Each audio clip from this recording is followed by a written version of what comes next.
Hi, everyone. My name is Ivy Watts, and from a fellow mom, I want you to know that it's okay to not enjoy every moment. I wish I had heard that when I was early on in my motherhood journey, because when I had my daughter in 2022, all I heard from everybody was to enjoy every moment. And so I felt a lot of shame and guilt when I wasn't enjoying every moment. I was struggling a lot with postpartum depression and anxiety. This shift of becoming a mother was too much for me. I had recently just lost my mom as well, so mothering without my mom was an incredibly heartbreaking experience. And I remember with my daughter crying all the time and feeling like I wasn't doing the right things and feeling like I wasn't good enough. I just didn't want to be a mom anymore, but I felt so guilty about it. I felt like I should be enjoying this. It's this precious bundle of joy, and I always wanted to be a mom. Why was this so hard? But you go from being this potentially single person who doesn't have any children, or you only had one child or two children, or but now you add this new child to the mix and you have new responsibilities and your hormones are all over the place and you have this new role and new identity that you're trying to morph yourself into. It's overwhelming.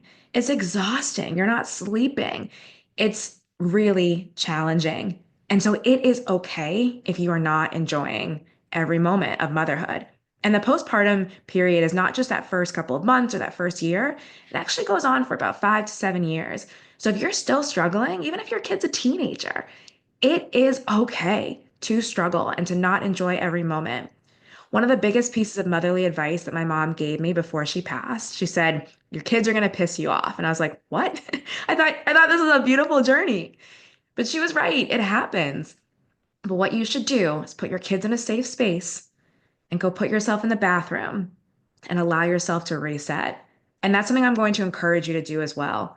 Put your kids in a safe space, either in front of the TV if you're comfortable with that or with their favorite toys, and just go to the bathroom or to a room where you can close and lock the door, where you know your kids are safe, and don't feel any guilt about that because you're only going to be gone for like 1 to 5 minutes or even 30 seconds if you want that.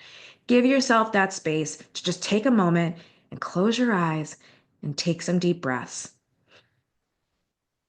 Or keep them open, count to 100, look around the room, find anything that's blue or red or yellow, whatever colors are in your bathroom. You'll be surprised what colors you'd never noticed before. Or objects.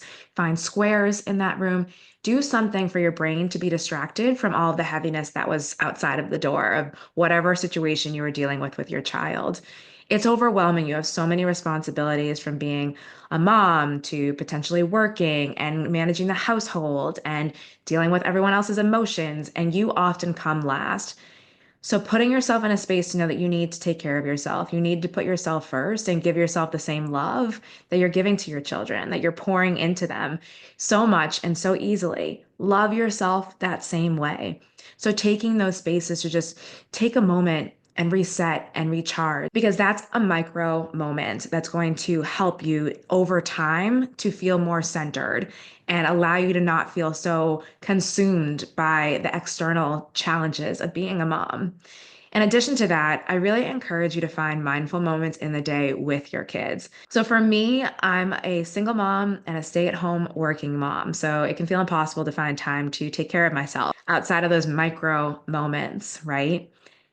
But I also encourage you to find moments with your kids. So I'm a huge advocate for dance parties for my mental health. It brings me joy, it allows me to laugh at myself, and it really helps to melt away some of the stress I'm feeling in a different moment. And so I encourage you to have a dance party with your children, to do an arts and craft activity with your children if that's something that makes you feel good in doing arts and crafts, to take a walk with your children, to meditate with your children, or do yoga with your children. If you take the time with your kids to actively practice self-care, not only is it going to be great for you, but you set an example for them as well so that they know what to do when they're feeling overwhelmed. But just allow yourself to know that it is okay to not enjoy every moment. Every moment is not enjoyable. There is no guilt or shame that should be associated with that. It's motherhood. It's tough. But take those micro moments. Give yourself the space to love yourself as much as you love your children. But just remember that you're not alone, that I'm here with you, and that you have resources like Patients Like Me, Women Like Me, and also Simply Fed, an online platform to help you through pregnancy, postpartum, helping you with feeding your baby. and beyond. So know that you're not alone in your journey. Know that you can reach out for help, and it's not a sign of weakness, but it's actually the strongest thing that you can do for yourself and for your baby. It's okay to not enjoy every moment because I know that I don't.